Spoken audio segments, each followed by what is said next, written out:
And just like that, we are recording. Hello, everyone. Welcome to the podcast. My name is FRENO, and I am joined here with Brian, or Brylon, or Pingray. What Uh, do you want to be called? uh, anything. Just don't say my last name. I don't want to be known for anything. It's like, don't dox me, bro. Yeah, I normally have you as Brylon and stuff, which I assume is fine. that's a gamer name that came from Battlestar Galactica, right?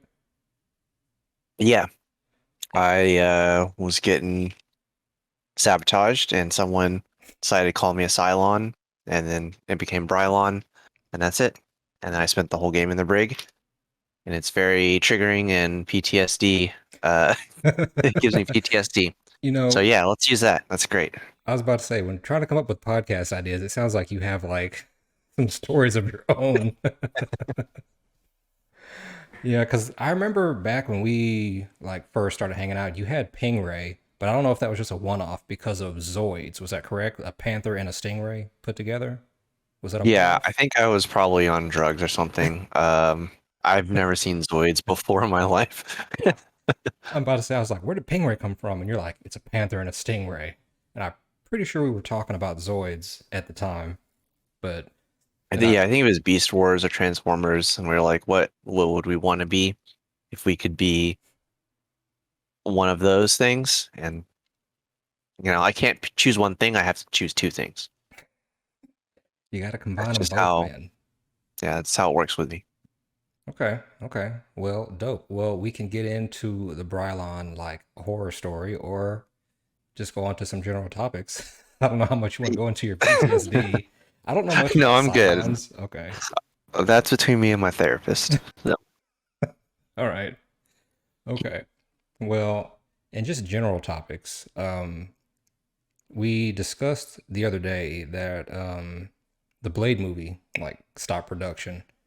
Hmm. Because I heard that Marshall Ali was getting into it with the director at the time, which is why he left. The rumors that I've been hearing was that he didn't like the script, and apparently there was only two fight scenes in it, I guess, for the whole movie.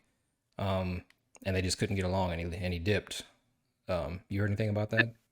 I honestly haven't heard. I've heard a little bit, but very little. The director, also write the movie? Do we know? Or I don't know.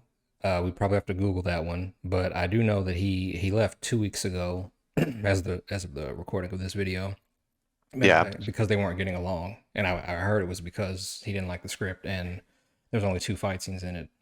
I mean, I mean, we don't know how the on, script is. Essentially, we're just kind of hearing through the grapevine.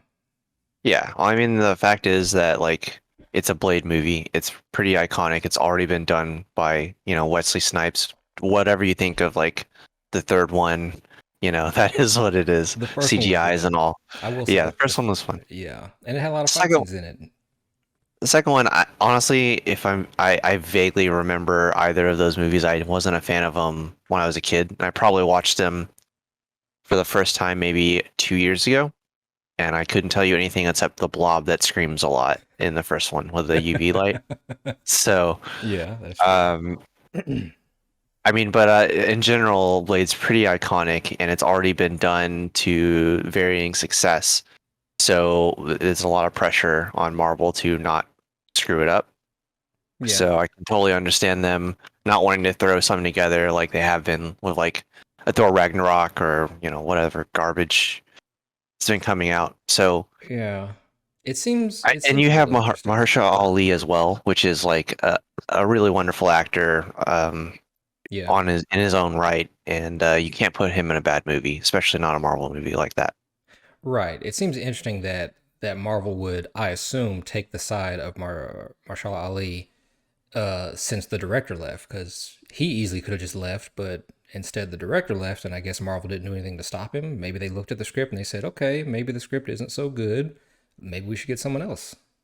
Yeah, I mean, naturally, I would assume they would always side with the actors as far as these types of roles go, because the director on all of the other movies can change, and it's really not that big of a deal. Like every, Captain America, the first movie and the second movie, the directors change. Same with Thor, et cetera, et cetera. But if you remove, like, say they did it with, I don't know, Captain America, and they had Chris Evans in the first movie, and then there was an argument, and then they changed it, you know. Well, I guess in this Yeah, case, since he hasn't had a movie yet, right. they still announced, Chris Evans as Captain America, and then at the last minute they were like, oh, he dropped out, so someone else will play him. That's not a good look, especially since all in all, the directors will only do one or two movies, usually, maybe three, but everyone, like the actors, they're in like 10 movies. You can't just drop them. Yeah, You have no. to cater to Yeah. the actors and the talent. Yeah, because that's the problem with Joaquin Phoenix. When he was supposed to be Doctor Strange, and he wanted to do it just for one movie, and Marvel was like, "Hey, we need you for like multiple, like 3, 4, 5 movies," and he's like, "I just want to do it once," so they had to drop him, and we ended up getting Benedict Yeah, Cumberbatch, which is fine. That works out great for me.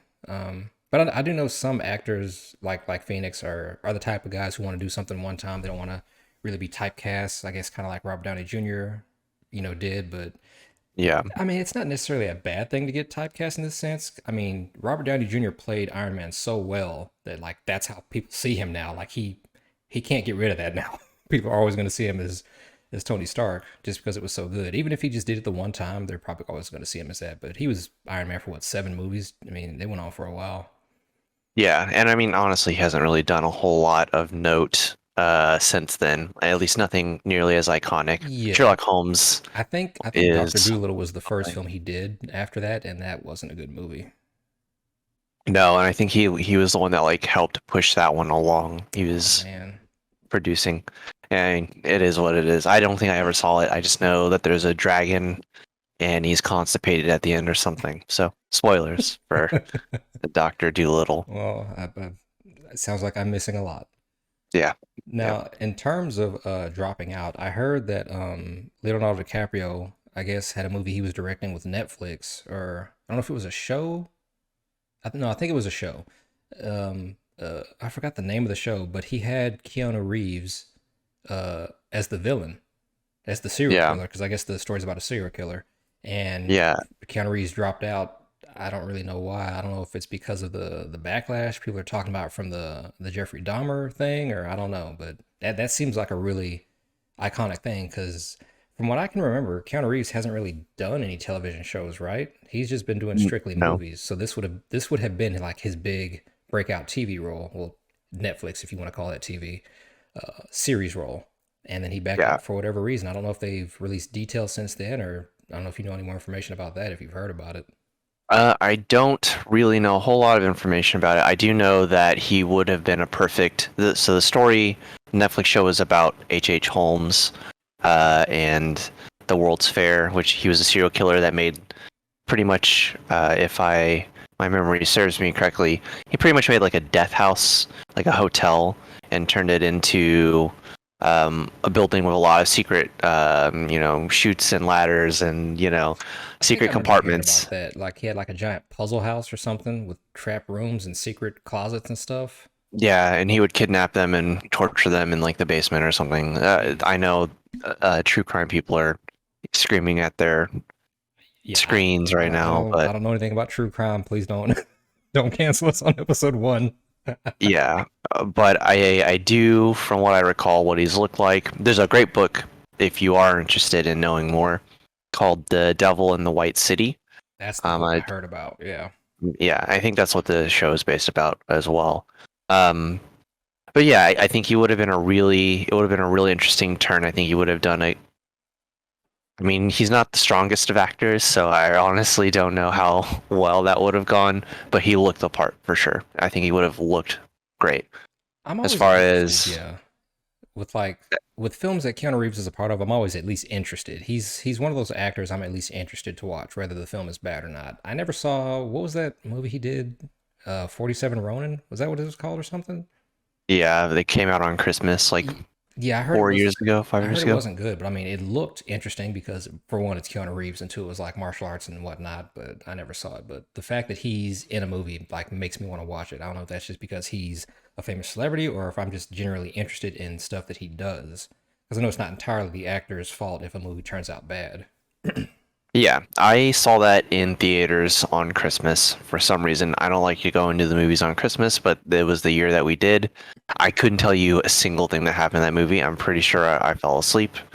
And I've never had a desire to watch that again, despite loving Samurai and Keanu Reeves Right. and supernatural I shit. So, remember our buddy Carlos. He went and saw it, and he texted me, and he's like, yeah, I went and saw that 47 Ronin movie. I was like, oh, was that a good movie? And he was like, it is not a good movie. And then like we just never talked about it after that. That was it. It's like it just wasn't good. So I was like, oh, okay, well, damn. I yeah. love Man of Tai Chi.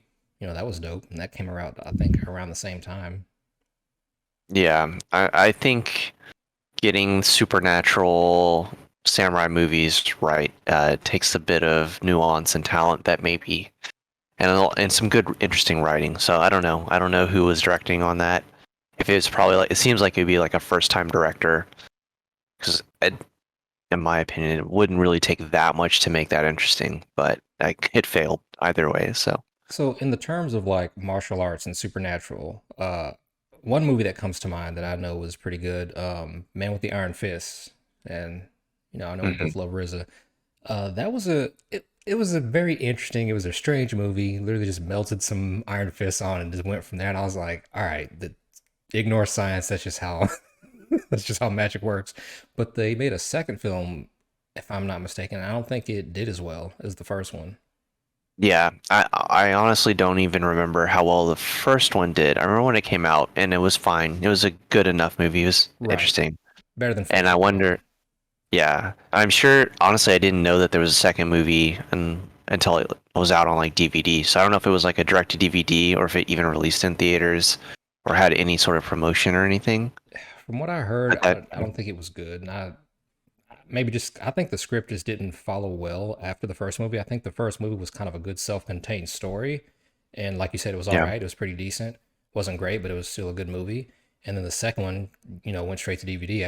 I don't think it really captivated people or really interested anybody. And it just kind of weird the way the first movie ended. Like, okay, so they're still gonna go on with the Iron Fist thing, or it was strange. yeah. I mean, sequels are hard to do already, and I don't really know a whole lot of martial arts sequels that particularly do great. I mean, you have Drunken Master, A Legend of the Drunken Master, Drunken Master 2. Those are great. And then the police story. Jackie Chan seems to be decent at martial arts, sequels, but Okay, I it will can be admit, pretty rough. I have never Rush Hour 2. seen I've never seen all of the police stories. I know there's like what, seven of them. I know he's made like a bunch of police stories. I think Yeah. I've seen like the first one, and I think I vaguely remember the third, but I've never seen like all of them in sequential order. But I know that's like his bread and butter in China, where he's just like that detective, catching bad guys and whatnot. Super Cop, I think is what it's called. There's Police Story. Oh man, I get them all confused now. I know there's a Super Cop. There's one with Michelle Yeoh that's really good. I think that's Super Cop. Uh, but yeah, the Police Story ones are pretty fun. Regardless, those are like all of his really cool stunts. But yeah, he tends to do a lot of great martial arts sequels and gets them right for the most part. But I don't really, I don't know. I feel like they're a little bit harder to do, and especially with like RZA trying to go like super old school. He's into like the old school film martial arts from like the 70s and 80s. I don't know if See, he's trying to draw he's a from that. secret nerd like the rest of us. Yeah, that's a bit rougher to do. So, do you have a guilty pleasure in terms of like an old school martial arts film that's not really known, but like is pretty dated and pretty old and pretty like cheesy by today's standards? Um, Martial arts films. So Like one in particular that you can think of. I have a samurai film, but yes, there's as far as like old school silly martial arts. There's one called Fist and Guts. Wow, that's pretty on the nose. Yeah, it's one of my. I'm thinking of I Mortal think Kombat now. it actually took me a really long time to find the name of the movie. My mom used to own a thrift store back in the day, so we had just a bunch of random VHS tapes, and I was very young in elementary school, so after school, I would spend the rest of my time in this thrift store watching movies or whatever. So I would just pull a movie off the shelf. That's how I found out about like Candyman, Hmm. Dr. Giggles, those prominent horror and Dr. weird Giggles genre was movies. Dr. Giggles was so over the Yeah, top. The Good Um, Son, all of those. But Fist and Guts was one of them. And all I remembered was there's a scene at the end where they're going through a gauntlet dungeon, and there's like traps in this dungeon. So there's like three martial artists, and they're trying to get to the end to get to the bad guy. And they're like walking, and then there'll be like spears coming out, like Indiana Jones style. And it was always really weird. And I'm sure it's not a great movie, but it left an impression on me. So that would be my pick. your pick. All right, that's dope. So mine, guilty pleasure, old kung fu film, and I saw this on, I think it was Showtime a long time ago, but it's called Master of the Flying Guillotine or Guillotine. How do you pronounce that? Guillotine or guillotine? I've never learned how to properly say that. Is it both? Or, I mean, if it is technically, I think it's a French term, so it would be guillotine. that's how I've always said it, but I've heard people in America say guillotine, but I guess Americans, that's Yeah, what I. well, Okay. yeah, But anyway, we could go it's, into a whole thing about yeah, we that. could. It's called Master of the Flying Guillotine, and it's about this guy who's named the one-armed boxer because he literally has one arm. And because the movie is because the movie is so old and dated, it's a dude who literally, I guess because they couldn't really do it any other way, he has one of his arms like inside of his shirt, like Hmm. like this. So he's walking around with one fist, but you can clearly see like his arm inside of his shirt, trying not to move, trying to make it seem like he has one arm. And he goes through the whole movie like that. And I was just like, why is his arm in his shirt? And they kept saying, oh, he's the one arm boxer. And I was like, does he just fight? Oh, he's not supposed. I guess he lost his arm for some reason. But it was just very Yeah. corny because they couldn't even like I guess tie it behind his back. He just had it in the side of his chest. It was just very Hmm. obvious the whole movie. So I was just like, okay, so that was wild. And he has to fight like through this whole tournament of all these different martial artists. Like one guy's like Dawson, where he can like stretch his arms out really long. It's really looks like a puppet. It's really funny. Um, Hmm. but the if you remember Bloodsport, with Hmm. Jean Claude Van Damme, the main guy he had to fight against, the big swole dude. I forget his name. Sorry, I know he's a famous actor, but he was like the main villain in, I believe, in that film because there was a guy who actually threw out like this spinning, I guess, top with blades on it, and he would pull it back, and that he would just like cut people's heads off and whatnot. But there was also that guy in there, and he was like a Muay Thai fighter, and I was like, oh, I recognize you. But anyway, long The tangent, but actor's name is Bolo Young. Bolo Young, there we go. He played a Muay Thai fighter in that movie, and he Yeah. always went around barefoot, and he always did like this mantra before he fought, where he would just like, pull in all this energy, and he would like dance around before he fought. It was a really interesting movie. They ended up like lighting the floor on fire inside of this hut they were fighting in to burn his feet, so that way, I guess the main character could win that fight because obviously he never wore sandals, but it was just an interesting movie. But that's mine. I don't know if that's like 60s or 70s, but very dated. Master of the Flying Guillotine, if you ever come Yeah, I don't think across I've it, seen that one. pretty dope. Did you ever watch any of the Ricky O movies? Those were Ricky very O. interesting. Which Yeah. ones were those? They're ridiculous. They're like, I think more 70s, maybe 80s exploitation style films. They look like animes with like this one guy that was the martial artist, and then uh he would like, I don't know, I remember one scene where like someone gets blown up like a balloon, and then their eyes kind of bulge out. What is this, I'm gonna Big read. Trouble Little China? Yeah, That's okay. So immediately what I thought of when you said that. the film is loosely based on the Japanese manga of the same name. So that gives you a good indication. It's about Ricky uh, Wong, a young man who has superhuman and fighting abilities. Ricky So it was Wong. originally called The Story of Ricky in 1993. Okay. Yeah, it's ridiculous. It's very cartoonish. It's like watching a martial arts version. It's not like Kung Fu Hustle, but it's like watching a ridiculous version of like obviously a manga, or I don't know. For some reason, Roger Rabbit's coming to my head, but Oh god, that's an old movie. Yeah, I for some reason I owned that and the sequel in a box set, and I remember watching them and just being very confused. Yeah, it's when you're young and you just kind of pull whatever you can out of like an old store or at a friend's house or on TV, with no context whatsoever. You're just like, I mean, that's how it was back in our day. We would just pull something. I mean, a VHS, plainly put, and pop it in and be like, what is this? Because all you could do is really read the back of the box, if it even had a box. I mean, sometimes you would go to a store Yeah, and it would just be a tape, and you're like, I don't know what this is. Pop it in. You never know what you're going to get. Now with, social media and streaming services, you can easily get like a video. Forget yeah, the description. You just watch like a preview of what's to come. But back in our day, you just pop it in and be like, what is this? I don't know what this is. And sometimes, man, you would find some gold. You're like, this movie's awesome. yeah. You could go now. You can go on Letterbox or something and just like look up. Everyone has an opinion on everything, so you could go and be like, "Oh, this movie, I've never heard of it," and then you'll have like 80 people saying if it sucks or not. And then time seems more precious now, so Yeah, it's harder to waste on things that you don't know if they're uncertain, or if you don't know if it's going to be a good movie, you don't want to waste that time on it. So which is fair. I mean, that saves you a lot of time now instead of having to go like to a video store and like Blockbuster or something and rent something and hope it's good. Watch it, bring I it back. You're prefer like, that this way. sucks. I love that. The I old mean, school way, yeah, renting movies is one of my favorite things to do. more I nostalgic live, for me. yeah, in Austin, we still have a couple of rental places. I mean, when I first moved here, there were maybe three or four.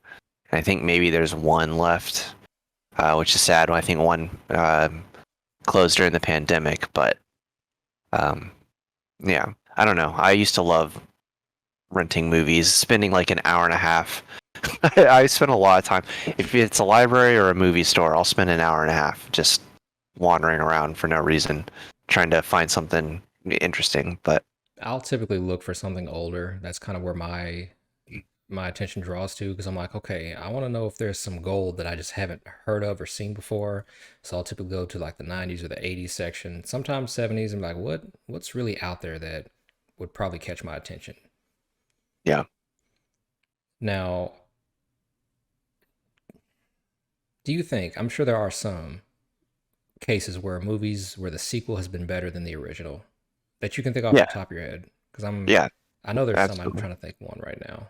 The Thing is the clear, um, the first thing that comes to mind. The Thing, John Carpenter's The Thing. Actually, Okay. I guess it's more of a remake now that I think Okay, about it. so I've But seen the original thing in the 60s where it was just a Frankenstein walking through the snow in black and white. And that was interesting only because I've seen the Carpenter one. So it was, I was like, "Oh, this is where the inspiration came from." It was the same premise, but it was just a really cheap Frankenstein monster walking around. yeah, But then the John Carpenter one in the 80s, that was gold. Wasn't really a yeah. sequel, but it was, I guess I guess technically it's a remake. remake. Um, Um a lot of they people say Terminator 2 is a Ooh, better sequel. I don't I think so. really? That's Yeah, interesting. I love Terminator 2. I mean, the first one was good, but the second one was just like better in everything, like graphics I and story and everything, in my opinion. I Just think depending. John Carpenter overinflates everything to an excess degree. You have Aliens, where it's just a small, simple, short story that's really great and suspenseful, and then he blows it up into, some sort of metaphor for Vietnam or whatever. And Go then you hard or go get home. Terminator 1, which is just a nice robot slasher style movie. Right. And then he blows it up into an apocalyptic sci-fi thing. And That then you worked for have, me. I guess it didn't I work for mean, you. The he CGI took Liquid Man, come on, man. That's like famous. it's a great movie. I'm not saying they're bad movies, but there's just something about John Carpenter that he just has to. It's just like excess. It's like uh, a an auteur version of Michael Bay. You have like Titanic. He's like, oh man, this ship's sinking. He's like, let's make this a 4-hour movie with the most epic, whatever. And Okay. then you have Avatar. Let's make Ferngully in 3D. It's just It was he like swings for the fences, it was like and it's Ferngully and great. Pocahontas, like Yeah, fused together. whatever. But he just swings for the fences, and sometimes I think simpler is better. So, I mean, but in general, I think a lot of people would say that T2 is better than Terminator 1, though I'm I not one of them. Yeah, I love T2. In terms of simpler being better, I'm trying to think of a good movie that, essentially like murdered a blockbuster movie with, just a simple design, nothing super complex. I don't want to say Paranormal Activity because I don't really think those, in my opinion, those don't really count as like, I mean, they're simple movies, but I don't count them as like really breaking the mold. Even though a lot of people, I guess, disagree since it kind of changed the whole found footage genre. Yeah. Um, Well, I mean, if you think about it, most sequel slash franchises, the reason that a lot of them get a bad rap is because they take a simple story and try to expand it to something bigger. So half the time it's just really not like you have, I don't know, Halloween yeah, 1, right. great movie, wonderfully done, but the sequels are lesser than because they continually feel like they have to push the story, make it bigger, outdo whatever they did previously, and that's where they fall because it's supposed to be a simple story where Yeah. you know not everything needs to be a follow up to a follow up to whatever making it I bigger. So yeah, I assume my assumption is they get a bigger budget because of the payout from the previous film. They're like, "Oh, well, this is a we found something that works. So let's put money into this, let's invest into it and grow it." Which, that's typically how you run investments, but it doesn't always translate well to stories. So if yeah, you've got like a horror story like inside of a house and the movie does because I'm trying to think of an example but I can't, so I'm making something up. You have a small horror story inside of a house with a family, and for 2 hours it's a great movie, and they do a sequel where it's like, okay, outside the house now the whole like town or the whole city is like infected with ghosts or something. It's just like, it's not as good as the yeah. first one where it was self-contained in the house, but they wanted to up the scale Like essentially. a good current example. I haven't seen the third one yet, but Halloween, the new Halloween remake. The first one that came out, what was it, 2 years ago? Wonderful, really short and sweet, just about Laurie and Yeah, the what shape. about 30 years later, 40 years later? Yeah, that was great. It was like she has PTSD, and now it's just them fighting and figuring it out. And then I don't know if you saw a sequel. I hated it. I didn't, but Uh, I heard it was bad. they expand the story, and then now it's like all of the town villagers, Like a witch and hunt. they're yeah, and it's less about that story, the central story that we love, the reason we watched the movie of Laurie and the Shape, and it becomes about the essence of evil, which is a part of the element of the first movie, but more about how it infects other people, and it's more about the townspeople and how mob mentality comes about, and it's like, okay, just let's just can we focus They're getting pretty deep on into the characters? psychology. It's like, okay, now this is how, trauma affects everyone else. It's just like, all right. I heard this third one, Halloween Ends, is like, I guess they take a step back. So it's more like the first, but still has elements from the second. So it's like, it's still kind of big, but also still kind of small. Because obviously they're trying to Yeah, wrap up the story with Lori, I guess. Um, I'm curious to see how that yeah, goes whenever I watch it. I But feel like it's going to be so, at least watchable, because you at least want to wrap up the trilogy, tie a little yeah, bow on it. I've heard it's very divisive. You either love the ending or you hate the ending, and I'm very curious to see what they do. I wonder if they go like a Friday the 13th 4 type of vibe, which is where I don't know if you've seen those movies, but the fourth one is where they take the kid Tommy Jarvis, played by Corey Feldman. Maybe that's the third one. And then at the end of the movie, they make a twist where he becomes the new Jason. Yeah, I remember that one. They didn't. It was a cool It was twist, but I don't think it really stuck with the sequels, right? Everyone's no, like, this is absolutely not. No, it. It's just, yeah, they were trying to pass the mantle on, but yeah, you it gotta was have the, divisive. yeah, you gotta Yeah. have the original. I mean, because he was pretty much supernatural at that point. He just kept coming back. Jason He Voorhees. that was in the fifth one is when he became a zombie supernatural. That's where he came back from hell or something. No, that so okay. If we get It into it, gets it's really convoluted. It's like he keeps coming the back. Is the point? he's a normal person until the fifth movie, and then in the fourth movie he's dead, and in the fifth movie he's in a grave as a zombie, and then he gets struck by lightning, and then I comes back to remember that. life. I remember that And scene. that's, well, yeah. Then there's the James Bond sequence, which I love. But that's the one where he I becomes. I think remember that's that. actually the sixth movie. It's the sixth one. I'm like, so we But got magic lightning that reanimates. God, that was they dark. just leaned into it. You can't have a regular person, be stabbed and shot and killing all these people. You just leaned into it. I feel I mean, like you you could tell can't. by the. Yeah, I feel like you can't really go off the rails when you've got like a franchise like that or a story in general like that, and it's been going on for so long to be like, all right, fourth, fifth movie, let's just go off the rails. I feel like if you're gonna do something like that, it has to start that way. And a good example would be Reanimator, if you've seen those Mhm. films. Yeah. They started off just wild. It's like, hey, here's some green goo. It just literally reanimates things because of Hmm. science. And then they keep doing it, which is doesn't make sense because like this didn't work the first time, and yet you keep doing it. And they even had like a sequel, like what was it? Something about the Reanimator. Yeah, the Reanimator. There's. I don't know Yeah, that one. I but know it's H.P. Lovecraft, but yeah, and they're fun movies. They're really good, but they don't make a lot of sense because it's like if this didn't work the first time, why would it work the second or the third? Because they kept doing it. But that's what I mean. Like it's so balls to the wall, like crazy. Like you're not. It's not meant to be taken seriously, and they're fun yeah, movies. But it yeah. was I fun mean, that way.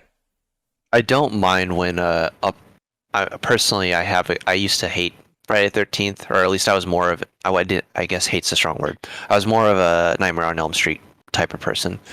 And then Yeah, when I me too. finally watched the rest of the movies in the Friday the 13th, I actually ended up liking them more. And I appreciate that they were just like by the fifth one, they're like, okay, we need to. They actually did a lot. They swung for the fences in a couple of different movies. Like I Yeah. think one of them you think it's Jason the whole time, and it's not. There's a couple of those types of twists, Well, that was the first and movie. But I guess they did and it again. they did it again in maybe five. Okay. And then they're like, excuse me, they decided to do the zombie, and then one of the movies he's just a amorphous like soul that's going into people and possessing them. And then he goes to space, and then he goes to New York, but not really. He spends the whole time on a boat. It's so stupid. It's No, just I remember when we were hanging out back in college, and you had told me because we talked about this before. You like, yeah, you were a Jason guy, and I was like, I'm a Freddy guy because that's the movies I grew up on. And I remember in college you saying, yeah, I haven't really watched those. And there was a period where we watched, I guess, Friday the 13th, 1, 2, 3, 4, and 5.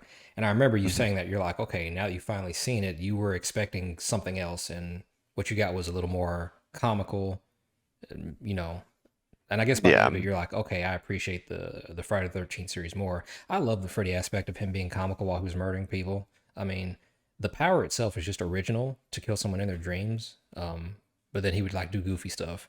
And it was very cheesy. It was very corny. Like I'm like, some of these deaths could have been like a little more serious, but he by the third or fourth, he was just going crazy, just doing silly stuff. And I was like, all right, so I get it. yeah. I have only seen as far as Friday the 13th or Nightmare on Elm Street 1, 3, 4, and 5, and I might have seen some of the other ones. I mean, there's like the Freddy versus Jason and all that fun stuff, You but I seen feel Wes like those Craven's are. New Nightmare? Yeah, I did not. I wasn't a fan of New Nightmare. It was Really? a little too. I don't know. On the nose? Trying to go back to the Yeah, original? the meta didn't really work for me. Yeah, it was very meta. I liked it in concept, but I don't think the execution worked really great. I That's also fair. didn't like his design very well, very much.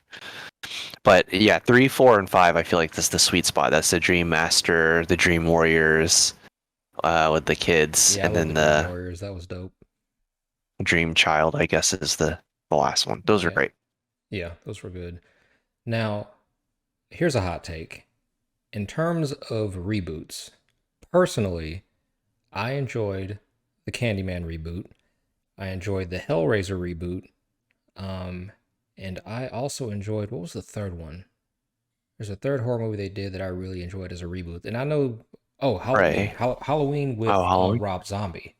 I liked that one, Mm, and I know a lot of people didn't, but I was like, I thought it was cool that he went to like, he made up the backstory essentially. He was like, hey, what was he like as a child that he slowly became into this killer instead of just being like a grown man killing people. I love that. I know a lot of people didn't, but there are certain horror movies because I know a lot of them are bad and unnecessary, but those are three that I thought really did really well in my opinion. Yeah, I was not a. I was very how do I word this so people don't yell at me? It's the Wasn't a internet; they're gonna yell fan. at you regardless. I was not a fan of Candyman the remake. I had a lot higher hopes for that, and it just didn't quite coalesce into anything that was interesting to me. The first one's amazing, masterpiece. It took me a while to really realize it, but Hmm. just wonderful, great movie. I Be haven't my seen Farewell victim. to the Flesh, but Yeah. I just think it's ridiculous that it's such a serious movie. And to me, the funniest thing about it is that he has bees coming out of his mouth, and his catchphrase is Be "Be my victim," be my and victim. it's just the corniest out of like anyone. Don't forget the That's like hook. a The hook. yeah, the hook is what it is, but just the "Be my victim" with bees is just so punny Yeah. that I just like that's on the levels of Nightmare on Elm Street in the later years. Like it's just too goofy, Okay, but it's so such a serious and important movie.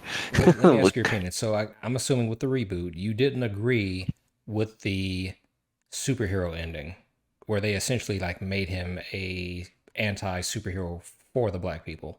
It's kind of what it turned into, where he I says I like, "Hey, didn't you can call on me, you know, when shit gets bad," because that's I kind of what didn't it turned mind into at the end. I didn't mind that. I just felt like the pacing was off and like there was a lot of things that they could have explained a little bit better that were not explained well. Um, Especially like I feel like the middle was pretty just kind of like plotted around and there wasn't really much like I if I'm being honest, I there's really not much of the middle I remember. I remember the ending Okay. perfectly fine. Like the third act was great.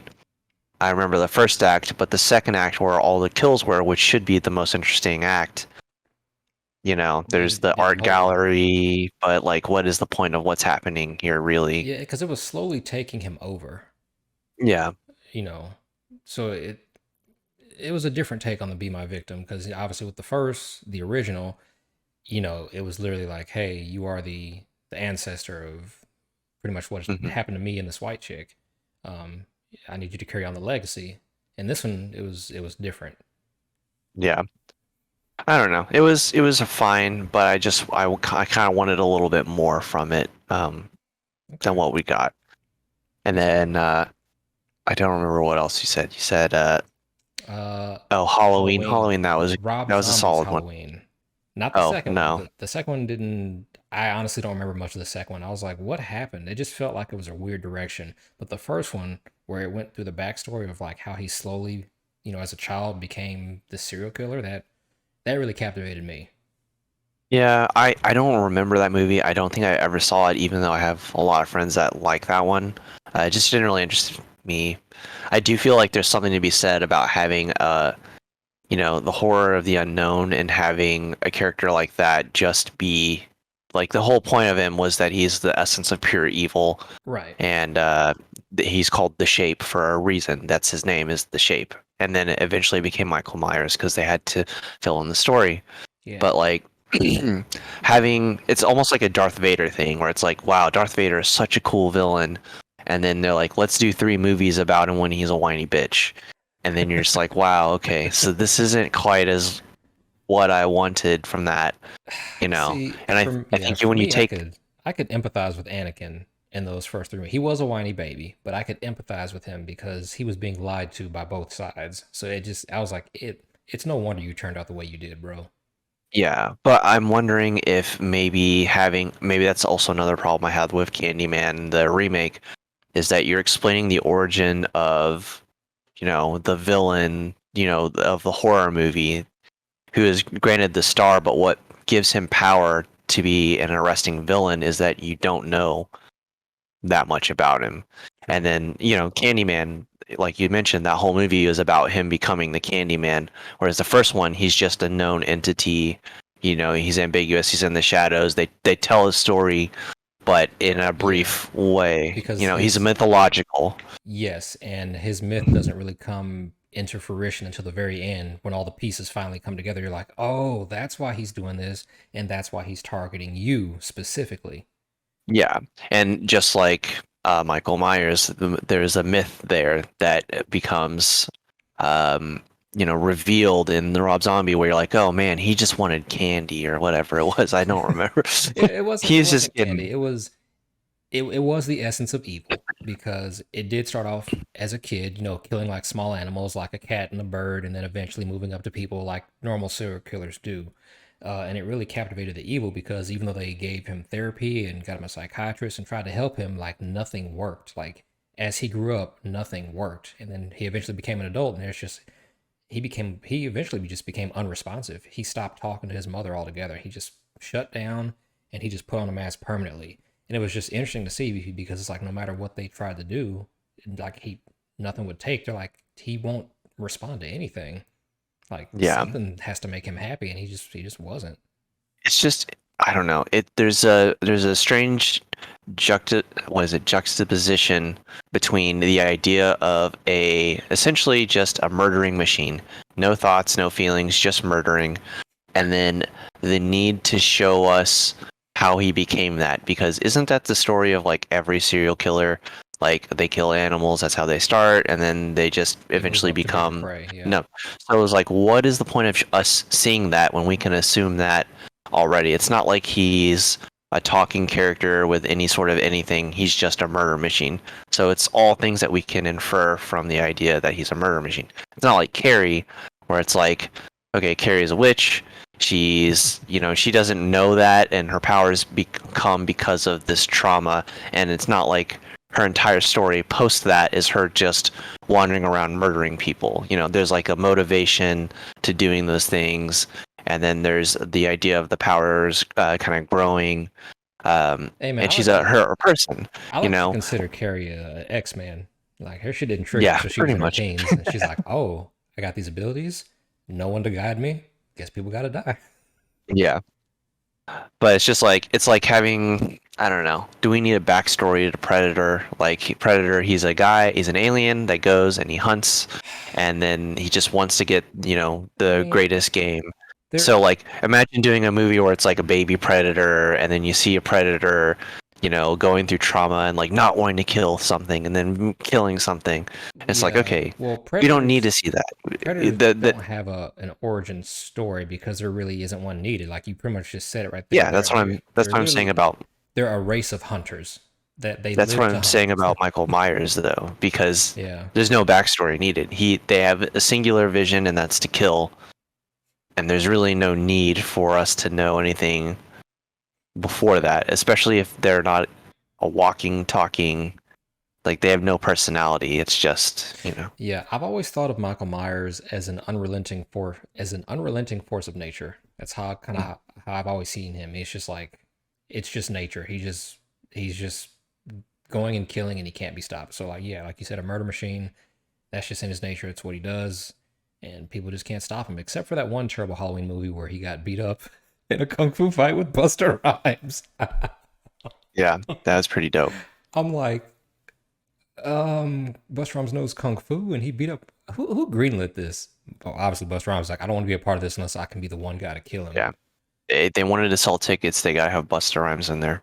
Doing martial arts and then winning. So I was like, Yeah, okay, this was is that the same era as like Deep Blue Sea or with LL Cool J and like just getting in like a lot of hip hop stars to pull tickets in, you think? yeah, but at least Deep Blue Sea was an entertaining movie. That one Halloween was just like it was just out of left field. It was just the most bizarre ending, and it's just like, really, this is how y'all want to end the movie? Okay, Yeah. weird. Well, But there were a lot of drugs going on back then, I guess. A lot of coke in Hollywood. it never left. Yeah, that's It never probably left. true. Well, this has been a pretty dope podcast so far. Have we? What's the time we've done so far? I Oh feel like we've boy, been going I for a could minute. not tell you. Yeah, Yeah. but I don't know. This seems enjoyable. This seems like a good pace. I'd be interested in doing more podcasts like this. Is Yeah, it? sure. I'd be willing to give it a shot and see how it goes. It's just a pretty laid back, just chill, just conversation about whatnot. I mean, it doesn't necessarily always have to be about horror movies, but I know that is a popular trend. I don't Oh know yeah, how that's my much. bread and butter. Yeah, I don't know how much I could milk horror movies, um, unless we just like specifically did one movie per episode. But that's, I mean, it is what it is. Depends on what people want to hear. But yeah, we need Cool. a good title for this podcast too. It's two dudes talking. Yeah, two dudes talking. Yeah, that's the one. Well, I'm gonna upload this first one here to YouTube. If you guys like this, drop a comment down there. What do you want us to be called? Just like it, just so we know. Yeah, just give us some sort of feedback and we can kind of go from there. Because I honestly, if it were up to me, I would just name it any random thing without any concept. But I know a title is supposed to captivate people, but whatever. It could be any silly name. I really wouldn't care. It's just nice to kind of sit back and talk about whatever. Awesome. Brian, you got any closing arguments? No, thanks for listening. Let us know if there's anything that you would like us to talk about. Like like is it Nick or is it FRENO? Well, I don't know what you want to go by. Uh, like Either Nick one. said, Yeah. we're just trying to figure this out. So if you think there are topics that we should talk about, we're kind of freestyling right now until something coalesces. Yeah. So let us know what you want us to talk about. Well, all right. That is a good ending for me. Thank you all for watching and listening, and we'll see you next time. Latest. Bye.